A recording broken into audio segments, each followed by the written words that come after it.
जी हां दोस्तों, बहुत बड़ी खबर निकलकर सामने आ रही है। संयुक्त राष्ट्र ने गाजा में संघर्ष विराम के लिए प्रस्ताव पारित कर दी है। गाजा के घिरे फिलिस्तीनी क्षेत्र में तत्काल युद्ध विराम का आह्वान करने वाला संयुक्त राष्ट्र का एक प्रस्ताव पारित हो गया है। संगठन की महासभा द्वारा पारित इस प्रस्ताव के पक्ष में 150 से अधिक देशों ने मतदान की। जी हां दोस्तों, क्या है पूरी खबर हम आपको इस वीडियो में बताएंगे। इसी के साथ अगली बड़ी खबर में आपको बताएंगे कि जिस तरीके से आतंकी इजराइल अंधाधुंध गाजा में हवाई बमबारी कर रहे हैं और हमास द्वारा इजरायली कैदियों को छुड़ाने के उद्देश्य से जायोनी इजराइल सैनिक आम नागरिकों को निशाना बना रहे हैं। आजादी समूह सैनिकों के मुकाबले में इजराइल अपने कैदियों को छुड़ाने में नाकाम हो रही है। अल कुद्स का कहना है कि हमारी इच्छा के खिलाफ एक भी इजरायली कैदी को इजराइल जीवित नहीं छुड़ा पाएगा। फिलिस्तीन के इस्लामिक जिहाद आंदोलन ने चेतावनी दी है कि अगर दुनिया की सभी ताकतें एकजुट हो जाएं, तब भी वह गाजा पट्टी में एक भी इजरायली कैदी को जीवित नहीं छुड़ा पाएंगे। आंदोलन की सेना अल कुद्स ब्रिगेड के प्रवक्ता अब्बू हमजा ने कल रात टेलीविजन पर प्रसारित एक ऑडियो संदेश में चेतावनी दे दी है। जी हां दोस्तों, क्या है पूरी खबर हम आपको इस वीडियो में बताएंगे। वीडियो शुरू करने से पहले अगर आप भी मानते हैं इजराइल एक बहुत बड़ा अपराधी शासन है और उनके ऊपर इंटरनेशनल कोर्ट में मुकदमा चलनी चाहिए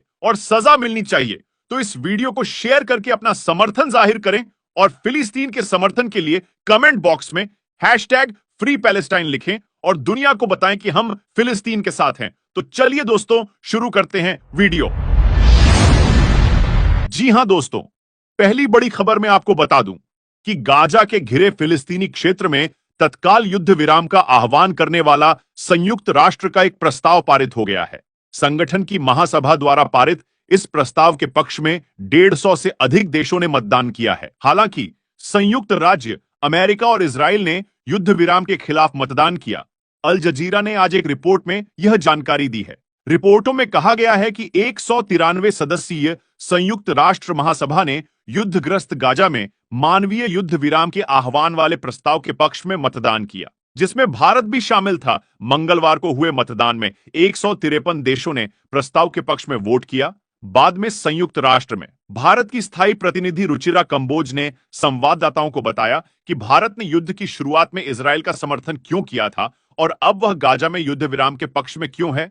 वहीं इजराइल और अमेरिका समेत 10 देशों ने इसके खिलाफ वोट किया। वहीं 23 देशों ने मतदान में भाग नहीं लिया। हालांकि महासभा द्वारा पारित प्रस्ताव बाध्यकारी नहीं है, यह वैश्विक राय के संकेतक के रूप में कार्य करता है। संयुक्त राष्ट्र में सऊदी अरब के राजदूत अब्दुल अजीज अल-वासिल ने मंगलवार के मतदान के बाद एक बयान में कहा, हम उन सभी को धन्यवाद देते हैं जिन्होंने इस मसौदा प्रस्ताव का समर्थन किया, जिसे हाल ही में बड़े बहुमत से अपनाया गया था।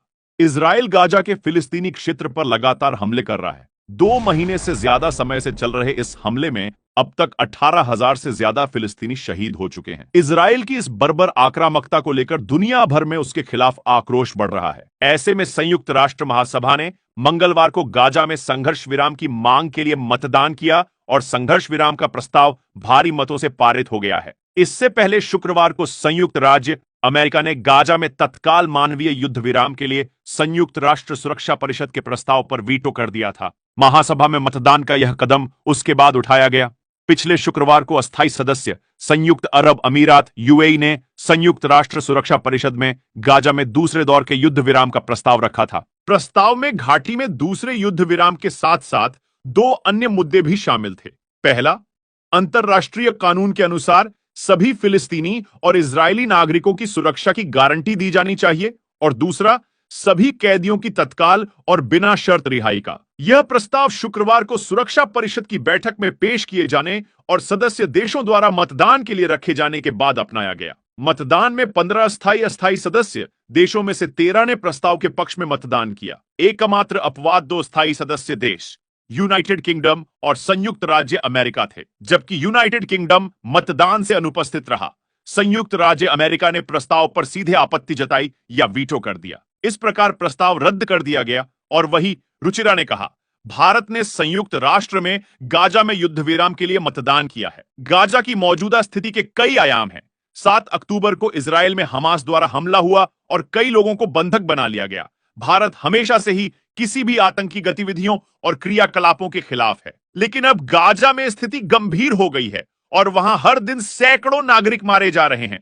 भारत का मानना है कि दो राज्य समाधान, जिसकी फिलिस्तीन लंबे समय से मांग कर रहा है, इस युद्ध की स्थिति से शांतिपूर्ण तरीके से निकलने का एकमात्र रास्ता है। रुचिरा ने यह भी कहा, इस युद्ध के कारण वैश्विक राजनीति के संतुलन में उथल-पुथल की स्थिति को ध्यान में रखते हुए हम कह सकते हैं कि अंतर्राष्ट्रीय समुदाय इस समय एक अभूतपूर्व कठिन समय से गुजर रहा है। हम सभी इस स्थिति से बाहर निकलने का रास्ता चाहते हैं और इसीलिए भारत ने संयुक्त राष्ट्र चार्टर के अनुच्छेद 99 के आधार पर महासचिव एंटोनियो गुटेरेस द्वारा रखे गए प्रस्ताव का समर्थन करने का फैसला किया है। फिलिस्तीन में गाजा पट्टी को नियंत्रित करने वाले समूह हमास के लड़ाकों द्वारा इजरायल के क्षेत्र पर घात लगाकर किए गए हमले के बाद 7 अक्टूबर को इजरायली वायुसेना ने गाजा में एक ऑपरेशन शुरू किया। बाद में 16 अक्टूबर से जमीनी सेना भी ऑपरेशन में शामिल हो गई। 1.5 महीने से आतंकी इजरायली सेना ने गाजा पट्टी को मलबे में तब्दील कर दिया है और 18,000 से ज्यादा फिलिस्तीनी मारे गए हैं। इन शहीद होने वाले फिलिस्तीनियों में महिलाओं और बच्चों की संख्या 12,000 से अधिक है। इसी के साथ बात कर लेते हैं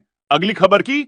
जी हां दोस्तों, आपको बता दें कि फिलिस्तीन के इस्लामिक जिहाद आंदोलन ने चेतावनी दी है कि अगर दुनिया की सभी ताकतें एकजुट हो जाएं, तब भी वे गाजा पट्टी में एक भी इजरायली कैदी को जीवित नहीं छुड़ा पाएंगे।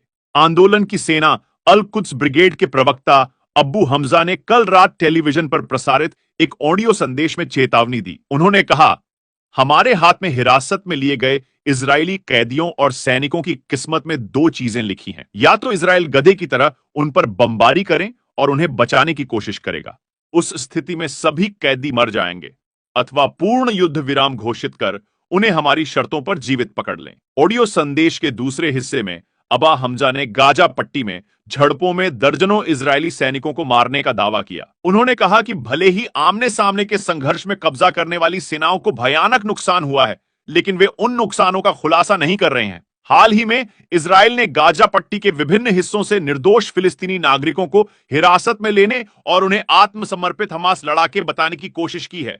अल कुद्स ब्रिगेड के प्रवक्ता ने कहा, हम आत्मसमर्पण नहीं करेंगे, चाहे युद्ध कितना भी लंबा चले, हम सफेद झंडा नहीं लहराएंगे। अब्बू हमजा ने गाजा पट्टी में प्रतिरोध युद्ध में शामिल होने के लिए लेबनान, इराक और यमन के प्रतिरोध सेनानियों को धन्यवाद दिया। उन्होंने इन प्रतिरोध आंदोलनों को इस्लाम, जिहाद और फिलिस्तीन का समर्थक बताया। तो दोस्तों, इस पूरी रिपोर्ट को लेकर आपकी क्या राय है? अपनी राय नीचे कमेंट बॉक्स में जरूर दें।